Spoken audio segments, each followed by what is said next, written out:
अंग अंग काट कर भी आध्या को दे दे अनुपमा, तब भी उसकी सगी नहीं बन पाएगी। अपनाना होगा कोई और तरीका। नमस्कार दोस्तों, स्वागत करती हूँ आपका आपके अपने चैनल हंग्री स्पिरिट्स में। हंग्री स्पिरिट्स देख रहे सारे दर्शकों का मैं अंजू शर्मा दिल से स्वागत करती हूँ। आज का सीन देख के सच में बहुत गुस्सा आया राही पे और बहुत ही ज्यादा सिंपैथी हुई अनुपमा से। एक बात तो बड़ी क्लियर है जो इस माँ बेटी के सीन ने हम तक पहुंचाई है कि जब तक इंसान अपनी गलतियों का ठेका खुद नहीं लेता है तब तक उसकी लाइफ दुखी ही रहती है। कोई भी उसकी लाइफ का कोई भी पल वापस नहीं दे सकता क्योंकि उसने उसकी लाइफ का वो पल लिया ही नहीं है। आज ऐसा ही कुछ दिखाया राही ने, जो वो बार बार अनुपमा पे कंप्लेन कर रही थी, अनुपमा पे इल्जाम लगा रही थी। मुझे तो ये देखने में बहुत ज्यादा आश्चर्य हुआ कि क्या मैं छोटी की स्पीच सुन रही हूँ, क्या मैं आद्या की स्पीच सुन रही हूँ, क्या मैं राही की स्पीच सुन रही हूँ। क्योंकि ये बचपन से लेके अब जो राही का सफर है उसमें अनुपमा की क्या भूमिका रही और इस बच्ची की क्या भूमिका रही, तो बात करते हैं। क्योंकि अनुपमा को अब इस तरीके से जो राही को मनाने का तरीका है ये बहुत ही लॉन्ग वाला तरीका है, लॉन्ग रूट है। शॉर्ट रूट क्या हो सकता है, अनुपमा कैसे राही को रास्ते पे ला सकती है, ठीक रास्ते पे, तो वो बात करते हैं। पहले वही निवेदन, जिन्होंने अभी तक चैनल को सब्सक्राइब नहीं किया है कर लीजिए, साथ में दोस्तों बेल आइकन दबाइएगा ताकि आपको हमारे वीडियोस के नोटिफिकेशन मिलते रहे। बड़ी हैरानी हुई मुझे जब आज राही बचपन वापस मांग रही थी। हैरानी इसलिए हुई दोस्तों क्योंकि अनुपमा ने राही का बचपन कब छीना। अनुपमा जब ये बात सुनाती है, जब ये बात बताती है, जो 5 साल वाला गैप था, 5 साल वाला लीप था, उसमें अनुपमा माफी भी मांगती है क्योंकि मां बाप के झगड़े की वजह से छोटी को सफर करना पड़ा। वो गैप जो था वो अनुपमा ने फिल किया अपनी मेहनत से, अपनी एफर्ट से। तो छोटी को जो एक्सीडेंट वाला शॉक लगा था वो छोटी के दिमाग पे बैठा, उसकी वजह से छोटी ने अपनी मां से नफरत करनी शुरू कर दी, वगैरह वगैरह वगैरह।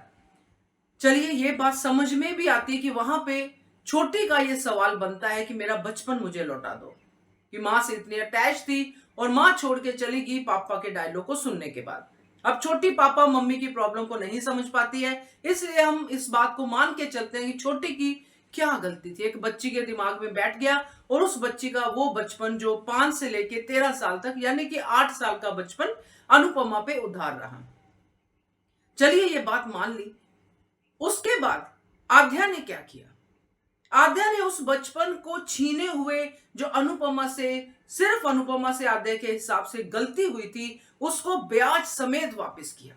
इतनी नफरत की अपनी मां से, इतनी नफरत की कि क्या ही कहने।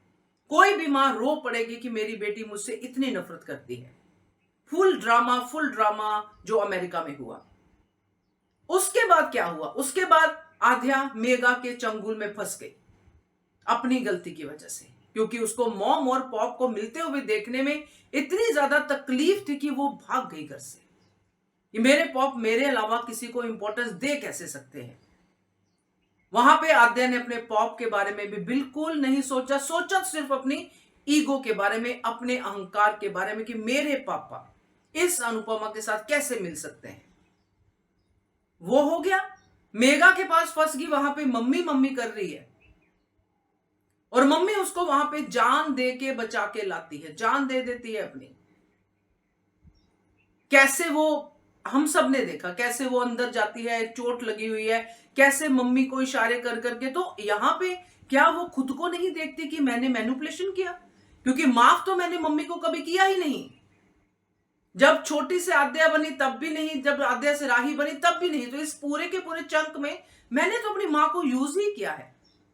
जब मुझे मां की जरूरत थी तो मुझे मां चाहिए थी, तो मां मुझे आगे बचाने के लिए मुझे मेरे पॉप से मिला दिया। मैंने वहां पे अपने ही फ्लो में कमिटमेंट्स कर ली कि मैं ऐसा करूंगी, मैं वैसा करूंगी, और मैंने अपनी मां को पा लिया। मगर अंदर से मैंने तब भी मां को माफ नहीं किया। अगर किया होता तो मां की इस बात को वो समझती, पूरी बात को सुनती कि मैं अपनी बेटी को पुलिस स्टेशन लेके आऊंगी अगर मेरी बेटी ने गलती की होगी तो। मेरे लिए सारे बच्चे एक जैसे, अगर वो ये बात पूरी सुनती। मगर मां पे भरोसा तो कभी बना ही नहीं। कभी मां पे विश्वास हुआ ही नहीं। और फिर आज देख लीजिए, वहां से भागी, मगर आके उसने एक बार भी रीजन नहीं बताया कि मैं क्यों भागी। भाग के उसने अपनी मां की ही लाइफ मिजरेबल की। तो अगर इन कड़ियों को हम जोड़े तो ये बात बिल्कुल सामने आती है कि जो भी आध्या की जिंदगी में, छोटी की जिंदगी में, राही की जिंदगी में होता है, उसके लिए रिस्पॉन्सिबल सिर्फ और सिर्फ राही है। ना वो जब 5 साल या 6 साल की बच्ची थी तब समझ पाई अपनी मां को, ना वो 13 साल की बच्ची हुई तब समझ पाई। आज भी 23 साल की आध्या बच्ची ही है। आज भी वो अपनी हर गलती की रिस्पॉन्सिबिलिटी अपनी मां पे डालती है। आज भी जब अनुपमा का गला चौक हो जाता है ये बात को बोलने के लिए कि मैं कान्हा जी की कसम खाती हूं कि मैंने तुझे दोषी नहीं बनाया, मेरी नजरों में मेरी बेटी कभी भी दोषी नहीं थी, वो तो चींटी तक नहीं मार सकती, तो क्या ये बातें आद्या के कानों तक नहीं पहुंचती है, राही के कानों तक नहीं पहुंचती है? ये बड़ा ही जो है अजीब सा इमोशन दिखाया जा रहा है, क्योंकि वेरी इजी टू ब्लेम। और ऐसे लोग जिंदगी में कभी खुश रह ही नहीं सकते जो अपनी हर गलती का ब्लेम दूसरे पे डालते हैं, और खास करके मां जैसे पवित्र रिश्ते को। आज कहां से माया की याद आ गई राही को? कहां से आ गई? क्योंकि सबसे पहले तो माया ही थी जो अनुपमा और अनुज के जीवन को नर्क किया जिसने। तो ये कहना गलत नहीं होगा कि आज माया की बेटी ही बोल रही थी, खुद माया ही बोल रही थी। ये हो गया राही का पार्ट जिसने इतना कुछ कर दिया, इतना कुछ कह दिया। अब बात करते हैं अनुपमा की, जो मैंने कहा कि उसको थोड़ा अपना तरीका बदलना होगा, क्योंकि कब तक ये बच्चों की चमचागिरी करती रहेगी अनुपमा? ये चमचागिरी ही है दोस्तों। तोशु, पाखी, आध्या, ये तीनों उसको लात मार मार के निकालते हैं। क्या अनुपमा ने अपना रवैया बदला? फिर से आध्या के पास वो काढ़ा लेके पहुंच के 1 2 3 4 5 6, यहां पे मां को अपनी एक रिस्पेक्ट दिखानी चाहिए, तभी बच्चे भी रिस्पेक्ट करेंगे, जो मैं हमेशा से कहती आई हूं। कह दे आद्या को कि जा, चली जा, जो जीवन जीना है जी अपना, माफ किए 10 लाख भी, और साथ में पूरा सच बताए जो उसने अभी भी अधूरा छोड़ दिया। जो मैं समझ सकती हूँ कि इतनी जब गला मां का भर जाता है, जब इतना सारा एलिगेशन सर पे आता है, तो मां से बोलना मुश्किल हो जाता है, मगर बाद में तो सच बताया जा सकता है।